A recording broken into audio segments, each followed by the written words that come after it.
Shibi's little വേൾഡിലേക്ക് എല്ലാവർക്കും സ്വാഗതം. കുറച്ച് വർഷങ്ങൾക്ക് ശേഷമാണ് വീണ്ടും ഞാനൊരു വീഡിയോയുമായിട്ട് വന്നിട്ടുള്ളത്. എല്ലാവരുടെയും സപ്പോർട്ട് പ്രതീക്ഷിക്കുന്നു. അപ്പോൾ ഇന്ന് ഞാൻ വന്നിട്ടുള്ളത് കുട്ടികൾക്ക് വേണ്ടിയിട്ടുള്ള ഒരു 4 മണി പലഹാരം തയ്യാറാക്കുന്നതിന് വേണ്ടിയിട്ടാണ്. അപ്പോൾ എല്ലാ അമ്മമാർക്കും ടെൻഷനാണ്, കുട്ടികൾ സ്കൂൾ വിട്ട് വരുമ്പോഴത്തേക്കും എന്താണ് ഇന്ന് തയ്യാറാക്കേണ്ടതെന്ന്. ഇന്നത്തെ നമ്മൾ തയ്യാറാക്കുന്ന വിഭവം നിങ്ങളൊന്ന് ഉണ്ടാക്കി നോക്കുക. കുട്ടികൾക്ക് വളരെയധികം ഇഷ്ടപ്പെടും. ബ്രെഡ് ഉപയോഗിച്ചിട്ടാണ് ഇത് തയ്യാറാക്കുന്നത്. അതിനായിട്ട് ഞാനിവിടെ 6 പീസ് ബ്രെഡ് എടുത്ത് വെച്ചിട്ടുണ്ട്. കുറച്ച് പച്ചക്കറികൾ വേണം. ഒരു ഓണിയനും ഒരു ക്യാരറ്റും ഒരു പച്ചമുളകുമാണ്. അത് ചെറുതായിട്ട് നുറുക്കി എടുത്തിട്ടുണ്ട്. അതുപോലെ തന്നെ നമുക്കൊരു മുട്ടയും ആവശ്യമുണ്ട്. ഇത് വഴറ്റുന്നതിനായിട്ട് കുറച്ച് ബട്ടർ വേണം. പിന്നെ ഒരു പീസ് ചീസും കൂടി വേണം. ഇത്രയും കാര്യങ്ങൾ നമുക്ക് മതി.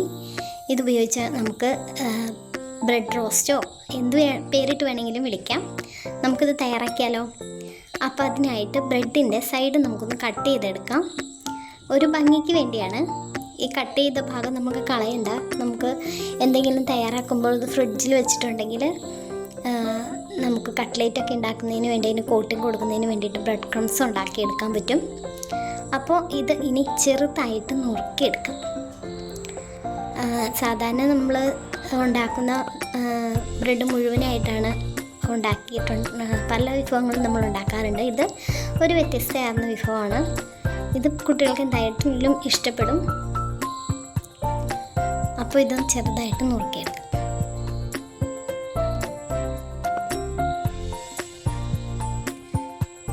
നുറുക്കിയെടുത്തിട്ടുണ്ട്.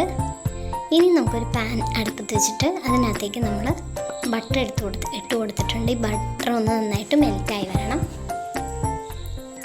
ഇനി ഇതിനകത്തേക്ക് നമ്മൾ സവാള ചേർത്തിട്ട് നന്നായിട്ടൊന്ന് വഴറ്റി കൊടുക്കുക.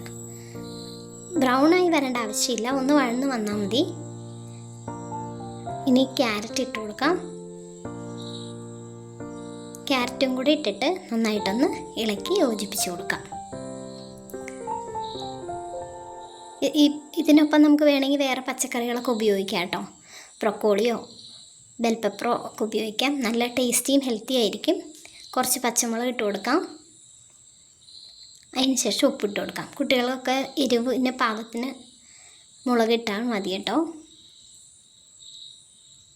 നന്നായിട്ട് ഇളക്കി യോജിപ്പിച്ച് കൊടുക്കാം. ഇത് ആയിട്ടുണ്ട്. ഇനി നമുക്കിത് സൈഡിലേക്ക് മാറ്റി വെച്ചിട്ട് ഇതിനകത്തേക്ക് ഒരു മുട്ട നമുക്ക് പൊട്ടിച്ച് ഒഴിച്ചിട്ട് മുട്ട നന്നായിട്ട് വേവിച്ച് ചിക്കി എടുക്കാം കേട്ടോ.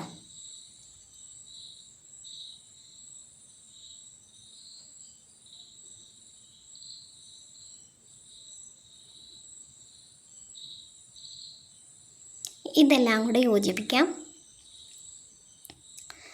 നല്ല സ്മെല്ലൊക്കെ വരുന്നുണ്ട്. ഈ സമയത്ത് നമുക്ക് ഉപ്പ് പോരെങ്കിൽ കുറച്ച് ഉപ്പ് കൂടെ വേണമെങ്കിൽ ചേർത്ത് കൊടുക്കാം കേട്ടോ. ഇത് റെഡിയായി വന്നിട്ടുണ്ട്. ഇനി ബ്രെഡിനകത്തേക്ക് ചേർത്ത് കൊടുക്കാം. എന്നിട്ട് ബ്രെഡ് നല്ല സോഫ്റ്റായിട്ട് വരും. കുറച്ച് നേരം ഒന്ന് ഇളക്കി യോജിപ്പിച്ചതിന് ശേഷം നമുക്കിത് എടുത്ത് മാറ്റി വയ്ക്കാം. ഇനി ഇത് ഒരു ഓവനിൽ ഉപയോഗിക്കാനുള്ള ഒരു ബൗളിലേക്ക് ഇത് മാറ്റാം. ഇതിൻ്റെ പകുതി മാറ്റാം.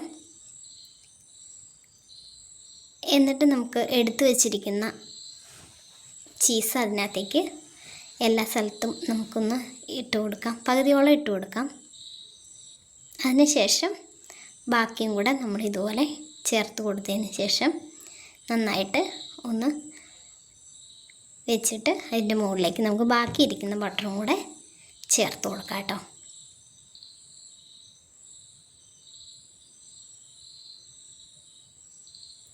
വളരെ ടേസ്റ്റിയാണിത്. ഇത് നമുക്കിനി ഇതിലേക്ക് കുറച്ച് ചില്ലി ഫ്ലേക്സ് വേണമെങ്കിൽ തൂക്കി കൊടുക്കാൻ ആവശ്യമുണ്ടെങ്കിൽ മതി. കാണാനൊരു ഭംഗിക്ക് വേണ്ടിയിട്ടാണ് കേട്ടോ.